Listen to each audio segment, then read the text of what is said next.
Halo semua, salam sejahtera Malaysia. Selamat datang ke channel Fels Lifestyle.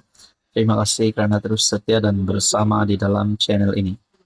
Saudara-saudara, tuan-tuan dan puan-puan, ada yang bertanya dan mungkin ada di kalangan Anda yang menonton video hari ini tertanya-tanya rasa-rasanya siapa yang layak ataupun mungkin wajar untuk jadi Perdana Menteri yang seterusnya, ataupun menjadi Perdana Menteri yang ke-11. Saudara-saudara, ada yang kata Anwar Ibrahim boleh menjadi Perdana Menteri yang ke-11, ataupun dalam kata yang lain, boleh meneruskan penggang sebagai Perdana Menteri. Ada yang kata Mahathir pun tidak mustahil untuk jadi Perdana Menteri lagi, tapi masih relevankah tahun depan umur Mahathir sudah menjejak 100 tahun? Masihkah boleh Tun Mahathir untuk bergerak ke sana sini aktif sebagai ahli politik, apatah lagi sebagai Perdana Menteri? Muhyiddin Yassin pula rasanya pun boleh jadi PM. Berkaitan dengan ini akhirnya saya ada membuat satu tinjauan melalui channel saya. Saya membuat persoalan siapa boleh jadi Perdana Menteri ke-11. Terdapat 4 pilihan yang saya sediakan. Dan yang pertama, Zahid Hamidi layak. Mempunyai undian sebanyak 23%. Dan yang kedua, Mahathir boleh sebanyak 7% undian. Yang ketiga, Rafizi Ramli sebanyak 61% undian. Dan juga yang keempat, Muhyiddin lagi sebanyak 9% undian. Berkaitan dengan ini, Anda boleh lihat di dalam community channel ini. Jadi saudara-saudara, di antara 4 pilihan ini, rupa-rupanya ramai yang mahu Rafizi Ramli untuk jadi Perdana Menteri.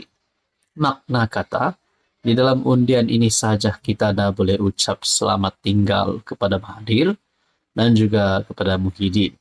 Karena kita tahu, kedua-dua pemimpin ini adalah di pihak pembangkang, manakala Zahid Hamidi pula sebagai timbalan Perdana Menteri. Namun saudara-saudara, ini hanyalah tinjauan daripada channel ini. Anda kalau mempunyai komen berkaitan dengan ini, silakan komen di bawah, tiada masalah. Namun saudara-saudara, menurut Anda sekiranya Rafizi Ramli jadi Perdana Menteri, adakah beliau memang layak untuk memegang jawatan itu? Ataupun mungkin sepatutnya yang lebih relevan untuk menjadi Perdana Menteri adalah Zahid Hamidi kerana beliau memegang jawatan timbalan Perdana Menteri hari ini. Tuan-tuan dan puan, mungkin kita boleh kata Mahathir dah tak relevan.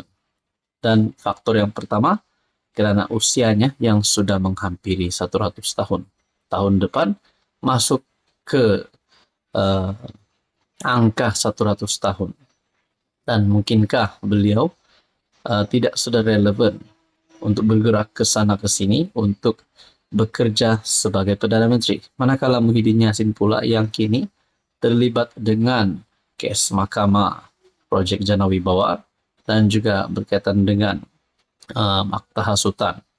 Jadi saudara-saudara yang amat dihormati, tuan-tuan dan puan, menurut Anda perlu lagikah keempat-empat calon di dalam tinjauan channel ini untuk dibahaskan untuk jadi Perdana Menteri? Ataupun sebenarnya jawapannya adalah satu, yaitu membiarkan Anwar terus menjadi Perdana Menteri, biarlah Anwar terus menjadi PM yang seterusnya bagi penggal yang seterusnya. Itu pun sekiranya kalau kerajaan PHBN kerjasama mereka sehingga PRU16 diteruskan, ataupun mungkin pada PRU16 nanti PH dan BN akan berpisah. Makna kata atau pendek kata, saudara-saudara, di dalam politik apa-apa pun boleh berlaku. Jadi tuan-tuan dan puan, sekiranya Anda mempunyai komen berkaitan dengan siapa boleh jadi Perdana Menteri ke-11 ataupun the next Prime Minister, Anda rasa siapa, dan Anda boleh komen di bawah. Mungkin lebih ramai lagi calon di luar sana. Mungkin Nurul Izzah pun boleh. Mungkin juga Saifuddin Nasution, ataupun Tokmat Ismail Sabri untuk jadi Perdana Menteri lagi. Menurut Anda, apa komen Anda? Halo semua, salam sejahtera Malaysia. Selamat datang ke channel Fels Lifestyle. Saudara-saudara, seringkali kita mendengar berkaitan dengan rasuah berlaku. Tidak kira di Semenanjung, tidak kira di Sabah Sarawak, seluruh Malaysia. Pendek kata seluruh Malaysia. Agak-agaknya kita boleh mendengar terlalu banyak kes rasuah yang berlaku. Kita lihat media sosial, ada saja berita tentang rasuah. Bercakap tentang rasuah, kadang-kadang ada di antara pihak ataupun individu, mereka lah yang diberikan amanah, mereka lah yang diberikan kepercayaan. Tapi sebenarnya mereka lah yang memecahkan kepercayaan itu, kepercayaan rakyat Malaysia terhadap mereka. Mereka memegang tanggung jawab, tapi sebenarnya mereka yang sakau. Tidak kira penjawat awam, tidak kira ahli politik. Kita sudah dengar mana-mana berita, ada saja ahli politik terlibat rasuah, terlibat dengan kes mahkamah. Dan pada akhirnya, apa yang akan berlaku? Adakah ahli politik ini akan ditangkap masuk penjara? Saudara-saudara, bercakap tentang ini, satu perkongsian daripada Malaysia kini bertarik 13 Oktober. SPRM serbu rumah di Syaki simpan wang rasuah ahli politik berpengaruh. Siapakah ahli politik ini? Adakah ahli politik ini yang ada sekarang di dalam blok kerajaan ataupun mungkin di blok pembangkang? SPRM menyerbu sebuah unit pangsapuri di Kuala Lumpur malam tadi yang disyaki digunakan oleh seorang ahli politik berpengaruh sebagai tempat menyimpan wang rasuah. Menurut sumber dalaman SPRM, serbuan itu dibuat pada jam 10 malam sebagai sebahagian daripada siasatan dakwaan rasuah oleh ahli politik itu. Lokasi pangsapuri itu didedahkan oleh seorang lagi suspek yang ditahan bagi membantu siasatan, kata sumber. Seorang suspek yang ditahan telah mendedahkan kewujudan safe house yang bertujuan menyimpan wang hasil rasuah milik seorang ahli politik berpengaruh. Hasil penggeledahan telah menemui sejumlah wang mata wang Singapura berjumlah SGD 1529000 atau kira-kira RM 5 juta ringgit Malaysia.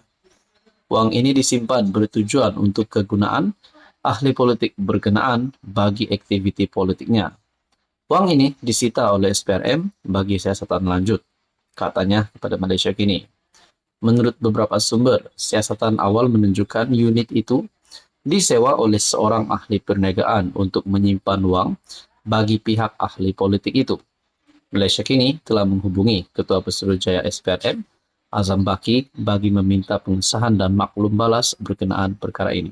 Makna kata SPRM ada membuat serbuan rumah yang disyaki menyimpan wang rasuah ahli politik berpengaruh. Persoalannya, siapa ahli politik ini? Adakah daripada kerajaan, ataupun daripada pembangkang, ataupun mungkin bekas Perdana Menteri, bekas Menteri? Ini semua menjadi persoalan. Kita nantikan saja.